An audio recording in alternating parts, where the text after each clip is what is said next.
Sister weather praise lord. అందరూ ఎలా ఉన్నారు? బాగున్నారా?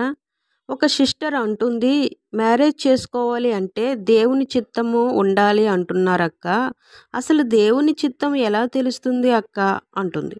ఎలా తెలుస్తుంది అంటే, ఒక సిస్టర్ ఒక బెదర్ దేవుని యందు భయభక్తులు ఉన్నారా లేదా అని ఎలా తెలుస్తుంది అంటే, ప్రతి నిర్ణయంలో దేవుని చిత్తం కోసము ఎదురు చూస్తారు.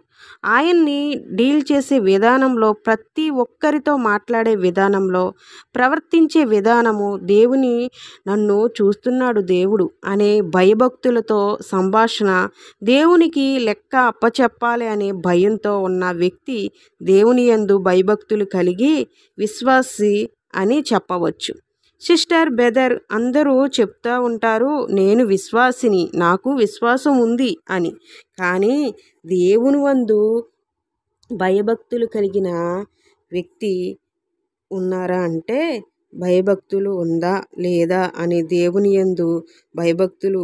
నేను ఒక విషయం చెప్తాను సిస్టర్ బెదర్, ప్రతి యవ్వనస్తులకి నేను చెప్పేది ఏంటి అంటే, ఎవరికైనా మనం చూసేటప్పుడు అందంగా ఉన్నారు, ఆస్తులు ఉన్నాయా, అందంగా ఉన్నారా అని అడగవద్దు, అసలు చూడవద్దు. అలాగా వాళ్ళ దగ్గర ఒకటే చూడండి, వాళ్ళకి దేవుడు అంటే భయభక్తులు ఉన్నాయా, ప్రతి నిర్ణయంలో దేవుని చిత్తం కోసము ఎదురు చూస్తున్నారా, దేవుని ప్రణాళికలో ఉన్నారా, మాట్లాడే విధానంలో, ప్రవర్తించే విధానంలో ఎలా ఉన్నారు అనేది ఒక్కొక్కరు కొందరు లవ్ చేస్తారు, కొందరు లవ్ చేస్తారు. ఆ అమ్మాయిని మ్యారేజ్ చేయకపోతే చనిపోతాను, ఆ అబ్బాయిని మ్యారేజ్ చేయకపోతే చనిపోతాను, ఆ పిల్ల ఇచ్చి చేయకపోతే చనిపోతాడంట. అందుకే పుట్టాడంట ఈ స్పైడర్ మ్యాన్. ఎందుకు పుట్టాడు అంటే, ఆ ఇంటి మీదకి ఈ ఇంటి మీదకి దూకడానికి పుట్టాడు. ఈ పుట్టినవాడు ఏమంటున్నాడంటే, ఆ పిల్లని చెయ్యకపోతే చనిపోతాను, నీకు పని లేదు, గాలికి తిరుగుతున్నావు, ఆ అమ్మాయి నిన్ను ప్రేమించింది అంటే, నిన్నే ప్రేమించింది అంటే అవతల ఏంటంటే సుడిగాలి. ఇక మీ ఇద్దరు ఏకమైతే కుటుంబానికి ఈదులుగాలిలే, వాయుగుండమే. ఇక అదే మనం చేసే రాంగ్ ప్లేయర్స్ ఏంటి అంటే, దేవా మరి ఆ అమ్మాయిని నేను అనుకుంటున్నాను, లవ్ చేస్తున్నాను, ప్రేమించేస్తున్నాను, మరి మీ చిత్తం ఉందా లేదా? నువ్వు ఎన్ని రోజులు ఉపవాసం ఉండి అడిగినా చెప్పడు దేవుడు. ఏం చెప్తాడు ఆయన? దేవా ఏమైనా మీ చిత్తానుసారం అయినదా కాదా, ఏమని అనుకున్నాను, మీ చిత్తానుసారం అయిందా కాదా అని అడిగితే చెప్తాడా? అర్థమవుతుందా లేదా? క్లారిటీగా ఉందా? ఈమెని చేసుకోవడం, ఇతన్ని చేసుకోవడం కన్ఫర్మ్ చేసి అడగకూడదు ఎప్పుడు కూడా.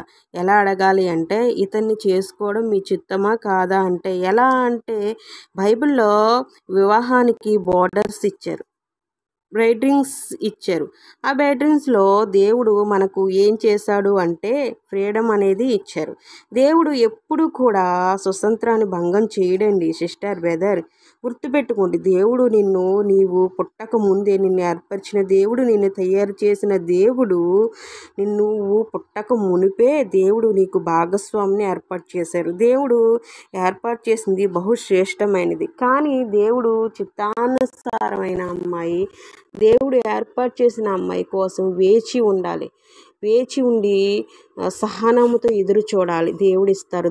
తండ్రి మీ చిత్తమైన అమ్మాయినే నాకు భాగస్వామి కావాలి, మీ చిత్తమైన అబ్బాయినే నాకు భాగస్వామి కావాలని దేవుణ్ణి అడిగితే బహుశ్రేష్టమైనది, పవిత్రమైనది నీ చెంత చేరుతుంది సిస్టర్ బెదర్. హల్లెలూయా.